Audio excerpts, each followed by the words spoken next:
Bonjour à tous et bienvenue pour une nouvelle vidéo Marprod. Aujourd'hui on se retrouve pour l'épisode 3 de J'irai filmer vos setups et on va tout de suite visiter l'atelier de Guilain, dit Guilain le peintre. C'est parti!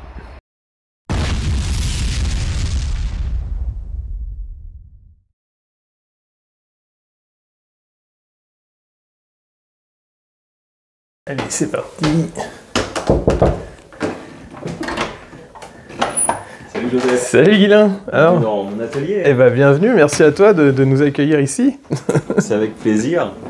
Alors, parle-nous un petit peu de ton espace. Alors j'ai déjà vu ici, tu as une petite vitrine ici. Alors effectivement, ici on a une Billy, pour pas citer la marque, voilà, Ouais, je pense que vous connaîtrez. Okay. Et le reste, puisque voilà, finalement cette pièce c'est ma pièce, hein, donc il y a le côté des figurines, mais il y a aussi le côté un peu pro, avec les livres en rapport avec le travail aussi. D'accord. Voilà. Okay. Et donc côté bureau, c'est ici que tout se passe pour la peinture. Oui, tout à fait. Donc voilà, ça au niveau du bureau. Et puis en fait, vous pouvez peut-être voir aussi que j'ai une vitrine sur mon bureau. Ça me permet de voir les figurines, de voir le fruit des efforts, quoi. Ok, et on va voir ça tout de suite. Entendu. Donc on se retrouve devant ton bureau. Alors tu nous disais, tu préfères sacrifier un petit peu ton espace de peinture, ou disons ton rangement, pour avoir les figurines devant tes yeux. Mais moi je trouve que c'est une bonne idée, parce que j'avoue que mes figurines à moi elles sont assez loin de mes yeux, en tout cas quand je travaille. Et là je trouve que c'est sympa d'avoir ça toujours devant soi. Et oui, regarde, il y a même tes containers qui sont dans la vitrine. Voilà. Les petits containers en bois que je faisais à une époque. J'en fais plus, c'est pas la peine de demander. C'était sympa, voilà. Le MDF, c'est l'avenir. Bon, quand il y en a beaucoup, c'est un peu salissant aussi. À monter, oui. Ça commence à noircir les doigts. Alors, je manque à toutes mes obligations, mais présente-toi. Eh ben, alors je m'appelle Guilain, voilà, j'ai eu un petit service de peinture qui est en pause pour le moment, donc peut-être certains m'ont connu sous le nom de Guilain le peintre, puisque je suis intervenu aussi chez Iggy, que tu connais bien. C'était ça, t'avais voilà. fait quelques vidéos. T'avais vachement cherché ton prénom, enfin ton nom de service quand même, Guilain Guilain le peintre. J'ai la chance d'avoir un prénom qui est pas très courant et qui était du coup pas déjà usité. Ouais. Donc voilà, même si à l'époque, parce que je pense que j'ai dû commencer avec un Skyblog, les plus anciens se rappelleront, voilà, qui s'appelait Guilain le peintre. Voilà. Voilà. Donc, bon, espace de travail, ça c'est là où tu peins tes figurines et où tu peignais aussi pour ton service de peinture? Oui, tout à fait. D'ailleurs, on peut voir je ne mens pas, il est bien usé, voilà. Okay. Un jour, peut-être, je pourrais le reponcer. Donc, c'est effectivement là. Et d'ailleurs, ce bureau a été un peu nomade parce que on est installé ici depuis 2 ans maintenant. Mais auparavant, j'avais en fait le même bureau avec la même installation dans mon appartement. Globalement, je suis parti de chez mes parents, je me suis créé cet espace qui me suit là où je vais. Et il s'organise toujours de cette manière. J'ai mon bloc de tiroirs avec la petite vitrine. Et par contre, ce qui est nouveau, c'est que à un moment, j'ai vu que tout le monde faisait ça. Moi, avant, j'avais mes peintures dans une boîte que je sortais. J'en ai encore comme ça. Voilà. Bon. Et j'ai acheté des présentoirs. Alors d'ailleurs, c'est mon père qui a dû commencer à m'en acheter. On les avait un peu renforcés. Oui, t'as pas tous les mêmes modèles, c'est-à-dire donc là c'est du MDF. Tout à renforcé. Ouais, on est sur Après, du MDF. Ici, on a de l'acrylique. Ouais. Ok. De l'acrylique qui doit servir à ranger des vernis à ongles à la base. Ok, voilà. Ouais, mais bon, on remarque que ça passe dedans, donc ok. Acheté sur un très grand site de vente qui fournit également un service de vidéo à la demande. Voilà. Donc, sans citer de nom. Mais je trouvais que c'était plutôt pratique parce que cette configuration-là est bien pour les anciens pots games. Ouais. Finalement, dont j'avais encore pas mal de pots à l'époque. Et puis celui-là est plus pratique pour les pots plus récents, qui sont un petit peu moins larges. Tout petit peu plus petit, ouais voilà. Après c'est vrai que ça c'est un point d'importance à noter, parce que en fait il y a tellement de différences de pots. Alors là quand tu as que du game ça va, mais si tu multiplies les gammes et que tu as des présentoirs qui sont pas compatibles entre les différents pots, forcément c'est un peu... Et oui, et quand on est, je pense comme la plupart, c'est-à-dire... un hobbyiste qui a une histoire, on a des pots des différentes époques. Bah oui, c'est sûr. Donc différentes époques de pots. Je me suis mis aussi à acheter des pots plutôt Prince Auguste. Et du coup, j'ai un petit présentoir avec les pots Prince Auguste, mais qui n'est pas ici parce qu'il n'y a plus la place. Donc je le déplace. Lui, il est nomade. Il est dans mes étagères que vous verrez, je pense. Ouais, c'est ça. Donc en fait, tu réaménages un tout petit peu ton espace quand tu te mets à peindre. C'est-à-dire tu peux rajouter un présentoir. Je rajoute un présentoir. Okay. Je ramène mes pots dans lesquels il y a mes pinceaux. Alors il y a un pot avec plein de pinceaux un peu nuls, voilà, mais des fois pour faire les bases et tout, c'est utile quand même. Oui, des brossages. Et j'ai mon pot avec des pinceaux un peu meilleurs, voilà, qui sont du coup plus identifiables. Sur les pinceaux, tu es sur quoi comme gamme à peu près? Alors, qu'est-ce que tu aimes utiliser? En fin de compte, comme tout le monde, j'ai les pinceaux en martre pour faire les détails, mais je me rends compte que pour beaucoup de choses, et pas seulement les bases, j'aime bien des pinceaux en nylon, parce que ils ont cette capacité à garder leur forme qui est plus importante que sur des pinceaux plus souples en martre. Et du coup, j'aime assez bien travailler avec. Je trouve que pour tout un tas de choses, même pour les dégradés et tout, c'est assez bien. Alors par contre, je vous recommanderais pas une marque en particulier parce que j'achète des pinceaux très peu chers que je change très souvent. C'est ça. Voilà. Par contre, le nylon, normalement, s'il est entretenu également par rapport à un poil de martre, il va quand même moins tenir. Enfin, c'est-à-dire il va au bout d'un moment se cramer, quoi. Enfin, un moment, il fait ça, voilà, et du coup, bon, il est mort. Mais c'est pas grave, je les achète vraiment pas cher. Voilà, c'est mes petits pinceaux bleus en nylon. Bon. Ok. Alors, qu'est-ce que tu as dans tes petits tiroirs, là, justement? Alors, dans mes tiroirs, et oui, je me suis dit qu'on allait parler des tiroirs. Donc, dans le tiroir du bas, c'est là où il y a mes différentes affaires de modélisme. Les couteaux de modélisme, pinces, la petite perceuse pour percer les trous des armes. Voilà, naturellement. Merci. Voilà. J'ai regardé avant que tu viennes. Il perce ses trous. Mais oui, je me suis dit, mince, c'est sûr, Joseph, il va trouver les armes où j'ai pas fait les perçages. Pareil, petit matériel pour poncer un petit peu, voilà, abrasé. Donc ça, c'est dans le tiroir du bas. Et dans les tiroirs du haut, finalement, donc j'en ai un où il y a des socles, pareil, pour socler et tout, en fonction des besoins. Et j'ai pas mal les autres petits tiroirs, en fait, c'est des projets modélisme qui sont en cours. D'accord. Voilà, donc des figurines montées qui attendent un jour leur tour d'être peintes. Certaines attendent depuis pas mal de temps dans ces tiroirs, je dois dire. Voilà. Et je pense que certaines sont jalouses parce qu'il y a des projets qui arrivent après et qui sont finis plus tôt. Mais bon, voilà. Donc, il faut aussi faire avec l'envie du moment, de toute façon. Oui, c'est ça. Et je reviens à ta présentation, à ta vitrine. Du coup, tu mets les deux armées que tu préfères sur le moment ou ça n'a rien à voir, ou tu échanges de temps en temps? Alors, c'est une bonne question. Il me semble que pendant un moment, alors j'ai toujours eu le Mechanicus ici parce que c'est une armée assez récente entre guillemets dans les armées que j'ai faites, et donc il n'y avait pas trop de figurines, ce qui permettait de les déployer dans cette vitrine. Voilà. Au départ, comme beaucoup, j'ai pas mal d'armées, et notamment des Space Marines. Et les Space Marines, j'avais à peu près 200 figurines, plus des tanks. Donc ça rentre pas là-dedans. C'est populeux, Voilà. Donc finalement, ça rentrait. Et je crois que j'ai rajouté les Eldar après. Au départ, je pense que je devais avoir des Chevaliers Gris. J'avais une autre armée où j'avais pas tant de figurines que ça. Et je les ai remises parce que je les ai peints il y a plus longtemps. Mais je les aime toujours bien. Donc ça me faisait plaisir de les voir, et je crois que j'ai peint notamment les armes lourdes qui sont derrière plus récemment, et à cette occasion je me suis dit tiens, ce serait un peu dommage de les mettre dans les boîtes maintenant, j'aimerais bien les voir un peu comme je les ai peintes, et donc je me suis installé les Eldar aussi. Mais je manque de place, j'ai un peu de Cult Mechanicus dans l'autre vitrine maintenant, voilà. Et ça va aller en empirant, bien sûr. Oui, on est tous comme ça, je crois. Voilà. Par contre, j'ai vu beaucoup de 40K. T'es exclusivement 40K ou tu fais d'autres jeux? T'aimes bien l'univers, quoi. Enfin, Est-ce que je suis monomaniaque 40K? Non, mais c'est vrai. Alors, au niveau de ce qui est déployé, j'ai essentiellement du 40K, quasiment que du 40K, parce que j'ai pas de vraie armée dans un autre univers. J'ai des embryons d'armées où je pourrais peindre des choses. Je dois avoir les Night Hunt dans Warhammer Underworld. Ouais, d'accord. Voilà, des petites bandes. Toutes petites bandes. Ça, et j'avais des squelettes, donc je m'étais dit, un jour, peut-être en passant avec le système OPR qui est un peu plus large, je pourrais peut-être me faire une bande pour un équivalent de Battle ou de Age of Sigmar. Mais pour le moment, c'est vrai que j'ai pas. J'ai commencé avec Warhammer 40 000 et en fin de compte, j'y suis resté.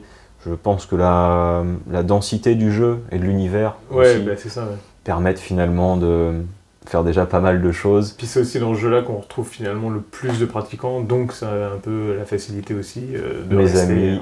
Mes amis jouaient à Warhammer 40 000, du coup on est resté sur cet univers. Je pense qu'il y a ça aussi, effectivement, les rencontres.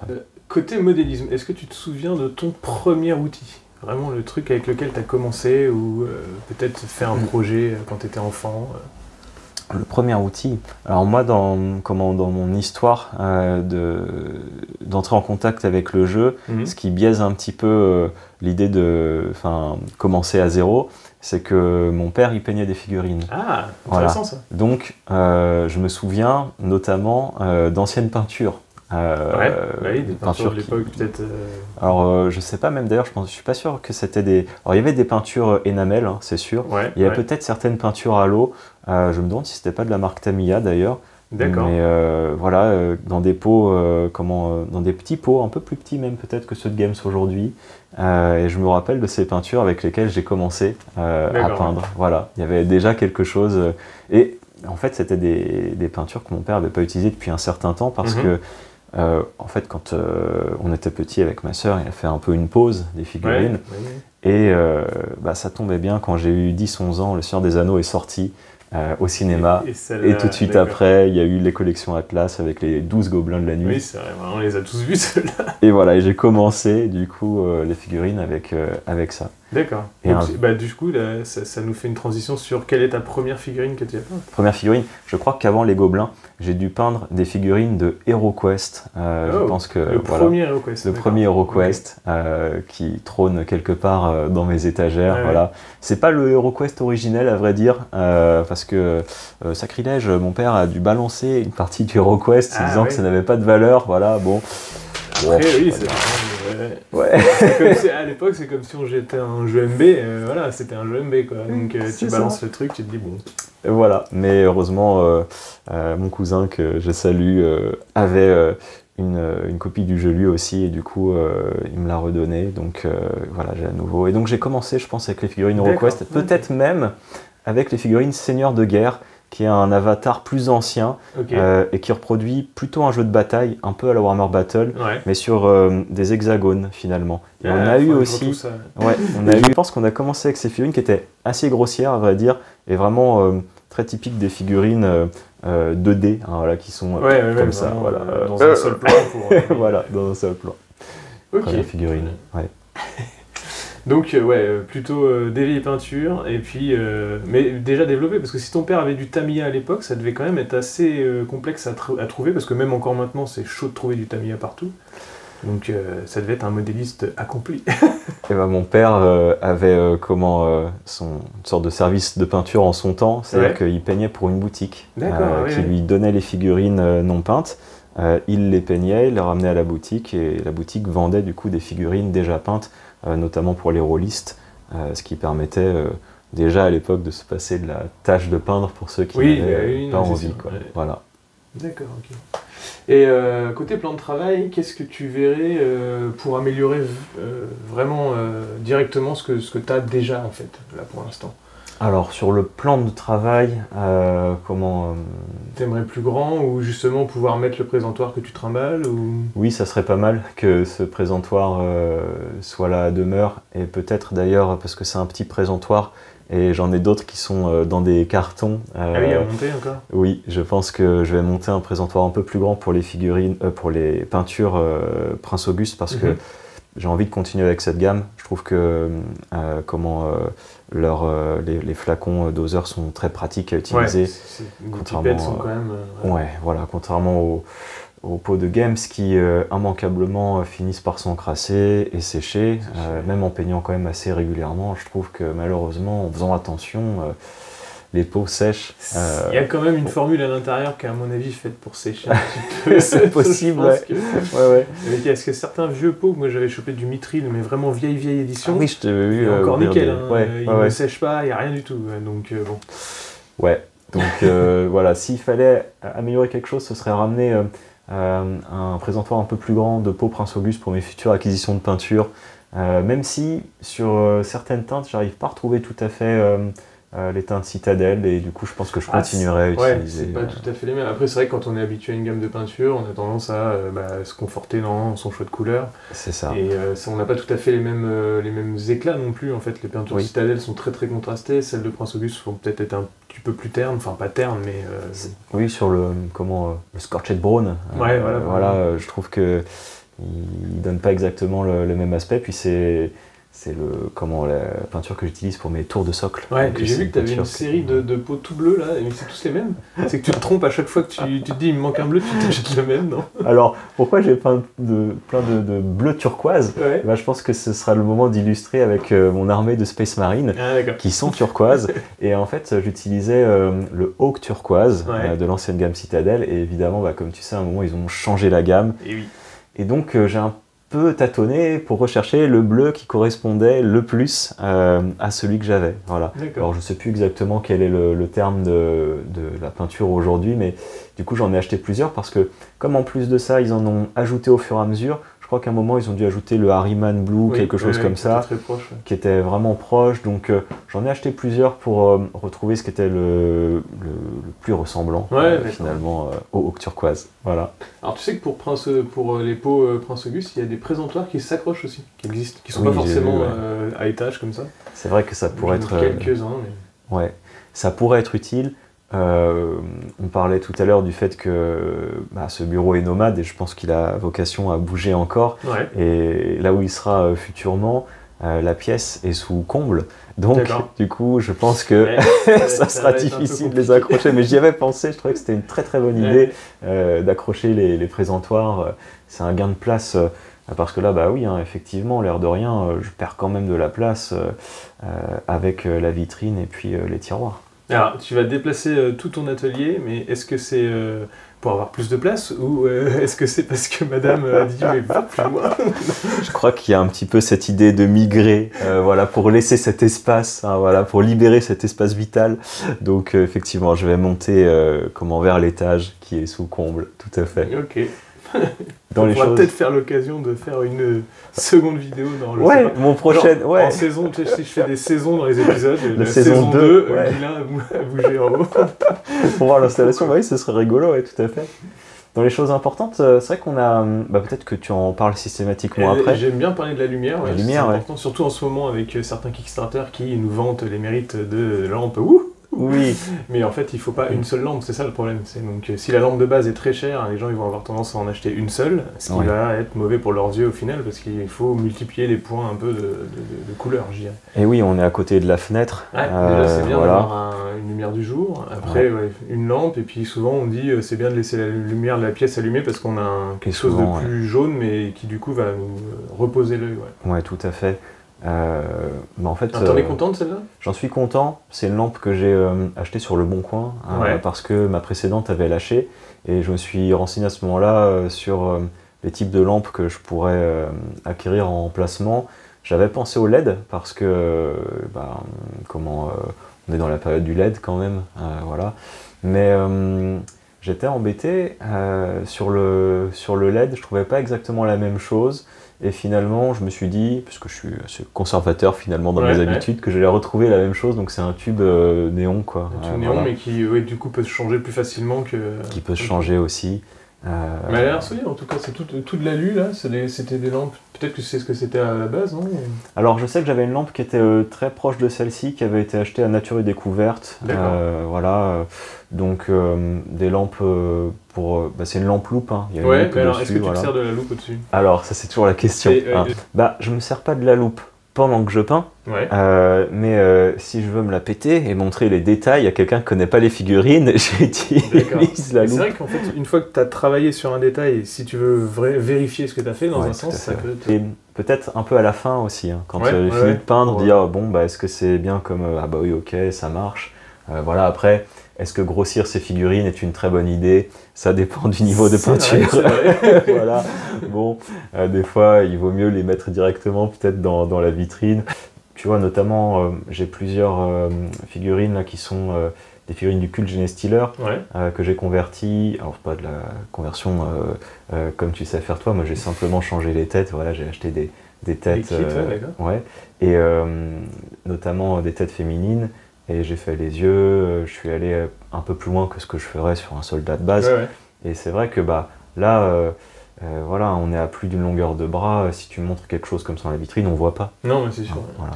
Alors je voyais de l'impression 3D dans tes vitrines, là, et d'ailleurs les figurines sont sympas, j'aime beaucoup. Merci. T'es équipé en impression 3D ou pas du tout? Tu t'as commandé Pas du tout, j'ai commandé. Ça fait partie des choses, moi ça fait partie des choses qui m'intéressent, l'impression 3D. Simplement j'ai l'impression que on peut peut-être pas courir tous les lièvres. Là actuellement, dans mes projets, ça serait peut-être plutôt la question de se mettre à l'aérographe. Donc j'ai commandé simplement sur un site marchand bien connu de petits réalisateurs d'artisans, voilà. C'est un Français d'ailleurs, je crois, qui fait ça. Et je suis en train de chercher la marque de ces robots, mais je sais que c'est les Scavenger robots. D'accord. Mais c'est vrai que tu as raison, parce que c'est forcément du temps. Donc voilà, c'est quelque chose qui vient en plus de la peinture de figurines et du montage et tout ça. Et en plus, il faut de l'espace aussi. Si tu es sur de la résine, tu mets pas ça non plus. Enfin, il faudrait pas mettre ça à côté de son plan de travail. C'est ça. Concrètement, il y a des contraintes qui font que même si je trouve que c'est super et j'aimerais bien, ça me paraît difficile pour le moment d'y accéder. Après, comme il y a quand même pas mal de personnes qui s'y mettent, ça permet d'acheter des proxys qui sont à des prix, je trouve, tout à fait raisonnables par rapport aux figurines de la gamme classique. C'est détaillé, je pense que j'en rachèterai. Ça fait partie des dernières figurines que tu as peintes, ou c'est quoi la dernière figurine que tu as peinte? Oui, c'est celle-là. Il me semble bien que c'est ces trois-là que j'ai peint le plus récemment. Alors, tu parlais tout à l'heure des tiroirs à projet, ou je sais pas comment t'appelles ça, Je les nomme pas comme ça, voilà, tu vois, ça vient pas me hanter. Tu mets même pas d'étiquette dessus, comme ça tu sais pas. Ouais, des fois c'est vrai que je me dis, alors où est-ce que j'ai mis ça? Je pense que c'est là, bon, puis je rouvre tous mes tiroirs, je rouvre toutes mes boîtes, et puis je finis dans la dernière boîte par trouver ce que je cherchais, voilà. Est-ce que t'as beaucoup de boîtes d'avance Il y a pas mal de boîtes, il y a pas mal dans la pile au trésor, spéciale dédicace. Voilà. Alors je vois des plateaux de jeu, c'est un espace que tu peux utiliser comme un espace de jeu? Oui, tout à fait. On peut faire rentrer assez facilement la table de 120 par 120. La table de 120 par 180, on est un peu plus à l'étroit, mais ça passe quand même. Et donc, quand je souhaite jouer, c'est arrivé de jouer ici. Après, comme on a un extérieur avec une terrasse quand il fait beau, ça permet à madame de ne pas se sentir oppressée dans la maison avec des joueurs bruyants de Warhammer, voilà. C'est pour entendre les gens dire voilà, on préserve un petit peu l'espace, mais on peut jouer ici, ouais, tout à fait. Et puis c'était important pour moi de pouvoir avoir un espace pour jouer parce que j'aime monter et peindre des figurines, mais aussi jouer. Voilà, je fais un peu... je sais pas trop comment appeler ça, mais les différentes casquettes du hobbyiste, quoi. Donc, ouais, j'ai toujours cette table. Si tu avais un seul à garder, ce serait One Page Roll, Grimdark Future. Ok. Voilà. Définitivement, je balance tout Warhammer, désolé, voilà, c'est le moment où les gens vont fermer ta vidéo en disant hérétique, hérésie, voilà. Surtout que ça se trouve, quand elle va sortir, la V10 sera sortie, alors lui, alors, j'essaierai la V10. Voilà, on regardera ce que ça donne. Bah oui, j'ai commencé avec Warhammer 40 000, je finirai avec un œil sur Warhammer 40 000, c'est sûr. Maintenant, actuellement, One Page Roll est plus dans mes capacités, on va dire. J'ai pas forcément le temps. Voilà. Je trouve aussi que le fait d'acheter des règles qui changent très souvent est assez frustrant parce que je fais pas beaucoup de parties. En vérité, j'en fais quand même plus qu'à une époque, mais si j'en fais 1 à 2 par mois, c'est sans doute le maximum. Donc, bon. Et encore, il y a un moment, c'était plus une partie par trimestre. Donc, ouais, finalement, One Page Roll, c'est plus digeste et puis c'est plus rapide. Et il y a une très jolie application gratuite sur smartphone qui permet de faire ses listes d'armées. Voilà. Alors, j'ai trouvé que en tout point, c'était mieux pour moi. Mais je dis pas pour tout le monde. Le côté compétitif est quand même beaucoup moins accentué. On est plutôt, je crois, sur un jeu... Sur un jeu de potes, ouais. Pour utiliser ses figurines. C'est ça. Voilà. Est-ce que tu aurais l'outil rêvé, un truc que peut-être tu peux pas te payer ou que tu peux pas avoir la place, que tu aimerais ajouter à ton setup? Que j'aimerais ajouter, bah là il y a la question de l'aérographe. Ouais, alors, oui, on peut venir à ça. Ouais. J'en ai un compresseur, mais c'est un compresseur où il n'y a pas de cuve. Ah d'accord, oui, donc ça se lance tout le temps, c'est un peu bruyant. Et ouais, donc en fait je m'y suis pas encore tout à fait mis dans les choses qui me manquent et donc un peu rêvé. Alors je sais pas trop si c'est nécessaire ou pas, mais il y aurait l'idée d'avoir l'extracteur de particules, voilà. Ouais, un petit filtre au moins. Un petit filtre. Bon. Récemment, je me suis acheté un masque quand même en me disant quand je vais me mettre un peu davantage à l'aéro, peut-être que ça serait nécessaire. Donc là, je suis plutôt dans l'idée d'appréhender ce dont je vais avoir besoin pour l'aérographe. Ça me fait un peu peur par rapport au pinceau que je maîtrise depuis longtemps, je suis habitué. Et donc voilà, je voulais pas me foirer. Donc pour le moment, j'achète les outils au fur et à mesure, là nécessaires pour me lancer. Et puis j'attends un moment où je serai en congé, en vacances, ou avec un peu le temps, voilà, pour laisser du bazar sur le bureau aussi, pour m'y mettre, quoi. Ouais. Alors tout à l'heure, tu me parlais de tes lumières LED que tu as rajoutées toi-même dans tes vitrines. Alors vas-y, donc c'était facile à faire ou... C'était pas très très difficile, effectivement. Le système est plutôt bien pensé, d'autant plus que j'ai vu que sur certains systèmes... alors moi j'y connais rien en électronique, en électricité, tout ça, c'était vraiment découverte, mais il y a la polarité positive et négative qui sont d'un certain côté du ruban, et finalement le problème c'est que si on change le côté du ruban, ça marche pas. Mais là, ce qui est pratique, c'est que sur ces rubans-là, les polarités positives sont à l'extérieur et les polarités négatives à l'intérieur. Il y a 4 finalement fils, quoi, et donc tu peux pas te planter. Ok. Pour revenir un peu au sujet principal, t'es content d'avoir un espace qui est quand même complètement permanent ou tu envisageais, ou peut-être que tu as eu à l'époque un espace que tu réinstallais tout le temps Oui, j'ai eu un espace que je réinstallais tout le temps. C'est la première chose qui me vient à l'esprit, c'est quand j'ai commencé à peindre. C'est la table de la cuisine de la famille, quoi, de chez moi. Voilà. Donc derrière, il y a ma mère qui fait la cuisine avec son robot, tu sais, le mixeur 3000. Bon, il y a eu ce moment et j'ai peint pendant des années sur cette table. C'est tes premiers moments hobby, quoi. Voilà, et ça a duré plusieurs années parce que j'ai commencé à peindre, a priori, je pense, à 12 ans. Donc tu vois, de 12 jusqu'à 19, où j'ai eu un appartement... plus proche de la faculté dans laquelle j'étais, j'ai peint sur cette table. Voilà, donc. On aspire tous à passer d'un espace temporaire à un espace fixe. Oui. Ça va être difficile de faire l'inverse. De toute façon, une fois que tu as goûté à avoir un bureau tout le temps installé... Ouais, je serais embêté. C'est vrai que quand tout est prêt, on a tendance à y aller. On peut se réserver une demi-heure, 1 heure par jour. Oui, c'est ça, tout à fait. Le soir, en rentrant du boulot. Exact, pour décompresser. Voilà, c'est vrai. Tout à fait. Écoute, je pense qu'on est arrivé presque à la fin de cette interview, donc merci à toi. Est-ce que tu veux dire un mot de la fin? Merci Joseph, je trouvais que c'était très sympa de pouvoir discuter avec toi sur cette interview un petit peu de mon hobby, de notre hobby. Voilà. Je ne sais pas forcément quel mot de la fin exactement ajouter, mais peut-être un mot d'encouragement pour ceux qui veulent s'y mettre, qui sont dans les débuts. L'idée peut-être c'est décomplexer. On peut peindre dans un espace qui ne sert pas que à ça, si quand même c'est un espace qui n'est pas complètement partagé par tout le monde, quoi, voilà. Et il n'y a pas forcément besoin, parce qu'on voit beaucoup, notamment sur Instagram. Instagram, c'est la vitrine du rêve, quoi. C'est la vitrine, on retouche tous nos photos, donc des fois c'est pas la réalité non plus. Voilà, et donc je dirais il n'y a pas forcément besoin d'un espace uniquement dédié à ça, avec tout un tas de choses qui sont quand même vendues aussi, qui améliorent, c'est mieux de les avoir, mais pour commencer, il n'y a pas forcément besoin de tout ça. Ce qu'il faut, c'est avoir envie, quoi. Voilà, pas besoin forcément de toujours des trucs de pro, entre guillemets. Non, on peut s'y mettre avec le matériel qu'on a. Voilà. Ce sera le mot de la fin? Ce sera le mot de la fin. Merci à toi. Merci Joseph. De ton accueil et puis de nous avoir fait découvrir ton espace. Merci à vous de nous avoir suivis alors. Alors Alors voilà pour cette visite d'atelier, j'espère que ça vous aura plu et que tout ce qu'on a dit autour des setups et de l'installation de Guillain, vous avez trouvé ça intéressant. En tout cas, je vous remercie pour l'accueil que vous avez fait à cette nouvelle série et donc à cet épisode 3, j'espère que ça sera pareil. Je pense que c'est une série que j'ai essayé de continuer parce que c'est quelque chose qui me tient à cœur, j'aime bien aller chez les gens pour regarder comment ils s'installent et tout ça. Et j'espère que ça vous plaît aussi, donc n'hésitez pas à le mettre en commentaire, c'est très important pour moi d'avoir vos retours.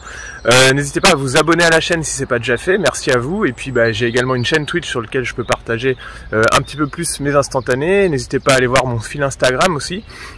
Et puis ceux qui peuvent, j'ai un Tipeee, donc si vous voulez soutenir un peu plus la chaîne, n'hésitez pas à faire des dons dessus, c'est important pour la création et tout ça. Et puis pour ceux qui peuvent encore plus, commandez-moi des figurines. Allez, à bientôt à tous et bon modélisme.